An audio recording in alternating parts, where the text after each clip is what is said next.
Hey guys, welcome to the second part of this lesson on complex fractions. Just as a reminder, we'll be working on things that look like this. Specifically in this video, more like this or even more complicated.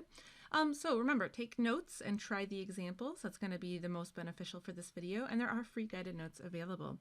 So if you've watched part one, so this is kind of the same stuff we were doing in part one.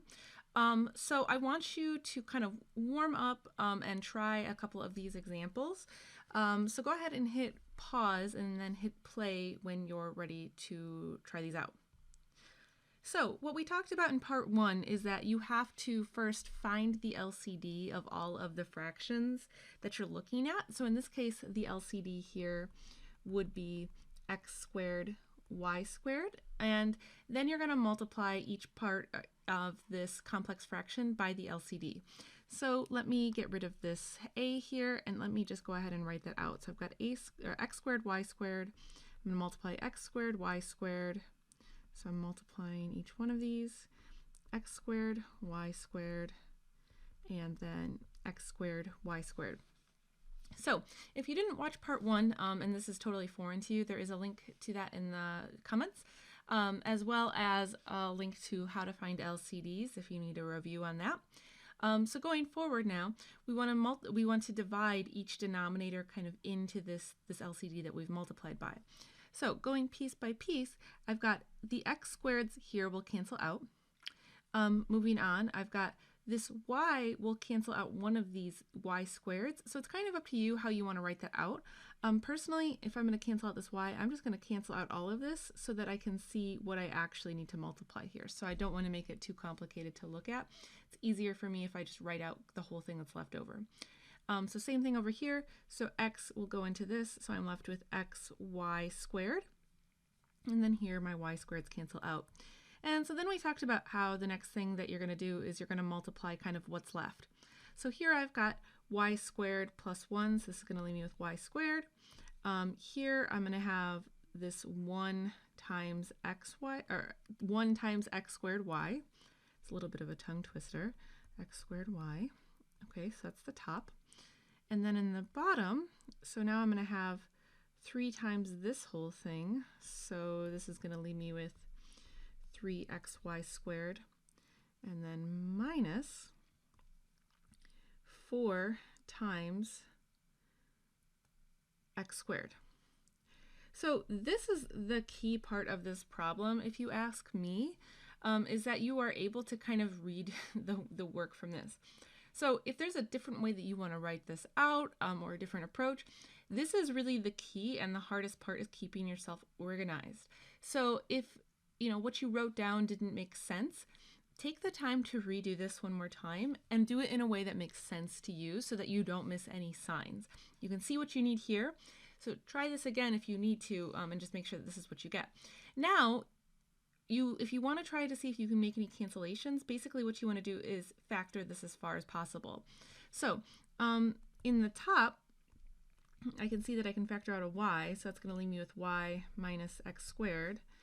And then in the bottom, well, I can factor out x, so that's going to leave me with 3y squared minus 4x. And so when I look at it like this, so I really can't go any farther with this. I can't make any cancellations. So this would actually be the final answer, or this if you realize that you can't actually cancel anything out. So for the next one, so using that same approach, so my LCD here is actually much simpler. It's just x, actually. So once again, let me just get rid of this b, and I'm going to multiply every part of this problem by x. Now, I went through why this works again in that first part of the video. So if you haven't watched that, I would really, really recommend that you do that. And now when you do this, so the x's here cancel out. These x's here, I'll multiply them together in a second. Here, this x will cancel out with this x, and then once again, I'll just do the other multiplication. So what am I left with? Well, in this case, my two x's actually dropped out entirely, so I'm just left with 3. That's it. I have nothing else to multiply it against. Or you could think of it really as, I guess, 3 times 1. Maybe I should write 1s here. So you could technically think of this, I guess, as 3 times 1. So here I'm left with 3 minus x squared on top. And then in the bottom, this is going to be 2 plus x squared. And I actually can't go any farther with this. That's as much as I can do. So I'll just move on. So now this is going to use that same approach that we discussed in part 1, but now it's just more complicated looking examples, more stuff to kind of work out. So go ahead and give these a try. So starting with part A, so what's the LCD here? Well, the LCD would be x minus 1 times x plus 3. So there it is. Now I want to give myself some extra room here, so let me clear some space. Okay, and you might want to write this out on a separate line so that you can actually kind of do the work that you need to do. So in multiplying everything now by this LCD, so you can kind of see why this approach is beneficial, because you can really easily see when you use this method what can cancel out and what's left over. So let me actually just erase kind of this whole LCD. We know what the LCD is, so I'll just get rid of that so I have space. And now let's do our cancellations. So here I don't even have to worry about doing division. Now it's just this x minus 1 will cancel out this x minus 1, and I'm just left with x plus 3. Here, this x plus 3 will cancel out this x plus 3, this x plus 3 will cancel out this x plus 3, and this x minus 1 will cancel out this x minus 1. So look at what I'm left with. Now I've got to do 3 times x plus 3 minus 2 times x minus 1. That's what I have to do on top. And then the bottom, I've got 5 times x minus 1 minus 2 times x plus 3. So now we can distribute and kind of work through all that. So let me do that next.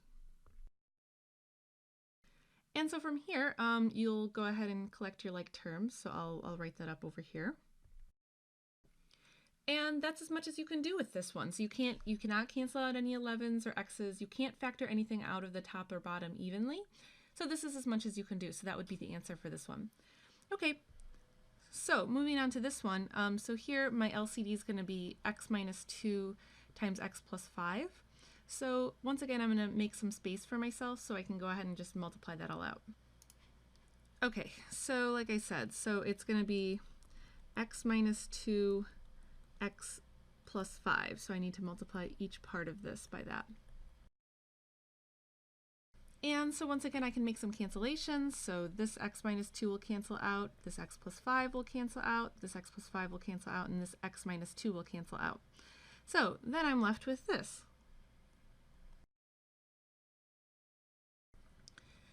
So just as a note here, so you didn't have to write the 1 here. I just wrote it there as a placeholder. If you dropped it, that's totally fine.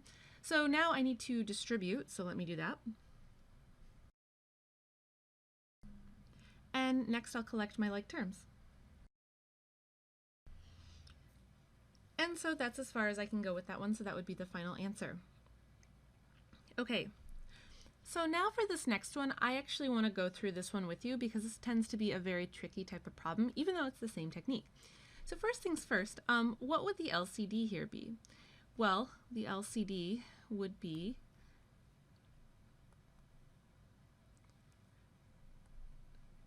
x plus 5 and x minus 5. And so you might notice, right, x plus 5, x minus 5, that's what x squared minus 25 is, and we're going to take advantage of that. So once again, I'm going to go ahead and erase this a. I'm actually going to just erase out the LCD. We know what it is, and I want to make just some space for myself. So there it is. So if you're using the guided notes, you might want to write this out so that you have lots of space for yourself to kind of do this next step. So just like before, I want to go ahead and write out the idea of multiplying everything by the LCD. So there's my setup, and now I want to think through the details. So notice I can't cancel anything out here. I'm actually going to have to multiply this x minus 5 and x plus 5 together, so we'll just deal with this later. Next, I can cancel out the x plus 5s and this x minus 5. And then here, I know that x squared minus 25, so I know that that's the same thing as this, right? So I can actually just cancel out all of this with this. So all of those will just cancel out. So now it's a matter of seeing what am I actually left with. So you just want to be careful when you do this. You got to kind of think through these details, and you want to slow yourself down and kind of remember what the goal is here. So in this case, so I'm going to have x minus 5 times x plus 5 times 1. So I'm just going to write this first part I'm actually going to keep it in this pink color. So this is just going to be, I'm going to write this as x minus 5 times x plus 5. Okay, so I'm going to omit the 1 here. So now, moving on, for this next part, I've got 1 times x minus 5. I'm just going to leave the x minus 5 in the parentheses, okay? That's the top. Now for the bottom, so now I'm going to have this x times x plus 5. So this is x times x plus 5. And then this final part, so everything canceled out, so all that's left here is the 4. Okay, so common mistakes here is that people sometimes forget what the whole point of this is. So you want to actually, you can't cancel anything out yet. You cannot cancel out these x plus 5s. You have to now see this all the way through. So you have to do all the multiplication and all of the collecting like terms and then see where you're at. So let's start with that. So first I want to multiply this pink part together. So I know that that's just x squared minus 25. And then let me do the distribution over here. So this is going to be minus x plus 5. So that's what's on top. And then in the bottom, I've got x squared plus 5x plus 4.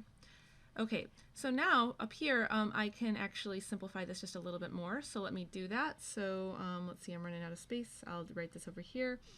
X squared minus x minus 20 over x squared plus 5x plus 4.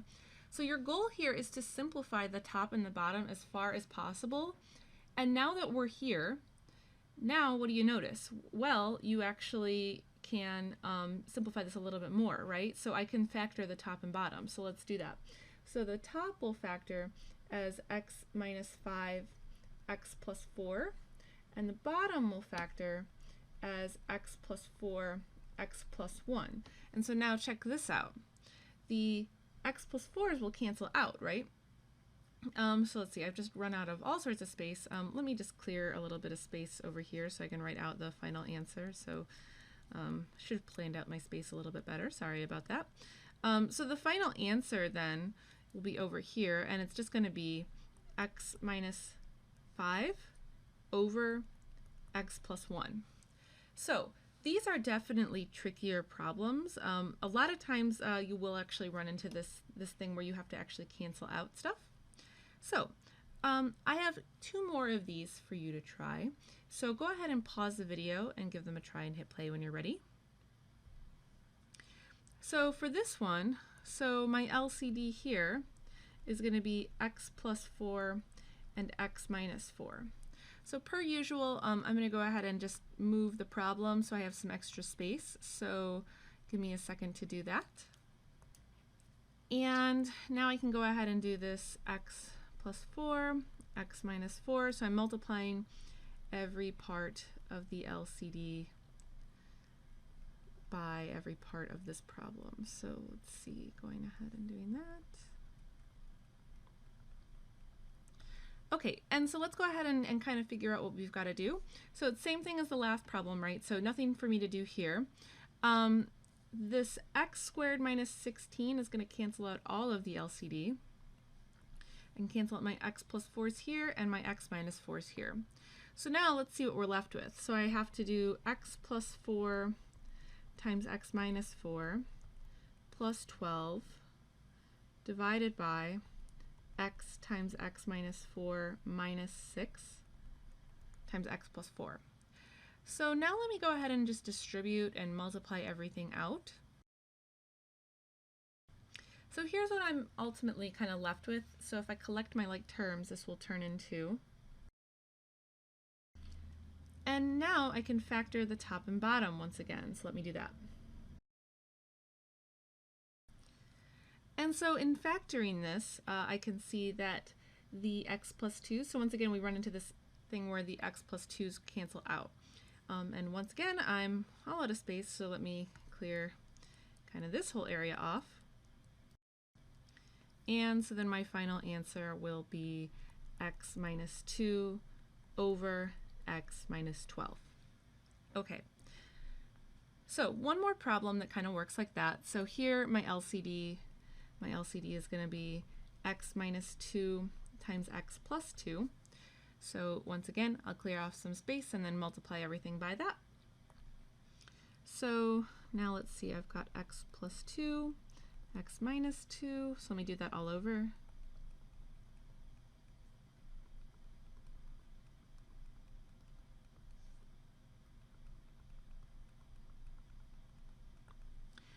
And so now I can make some cancellations. So these x plus 2's cancel out.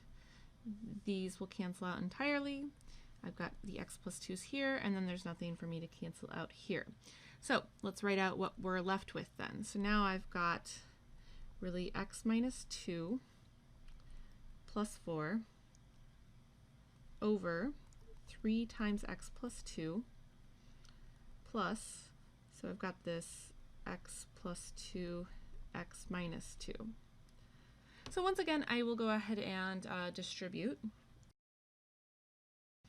And so now let me go ahead and collect like terms one more time. And now in this case, there's nothing for me to factor on top, but I can factor the bottom. So the bottom will factor as x plus 2 times x plus 1. So the x plus 2's will cancel out, but remember, the top will not be a 0, it will be a 1 on top. So my final answer comes out to 1 over x plus 1 in this case. And so that wraps up all the examples on complex fractions. So if this video was helpful to you, please like it, comment if you have any questions, and subscribe and share this channel if you find it helpful. Okay guys, I'll see you next time.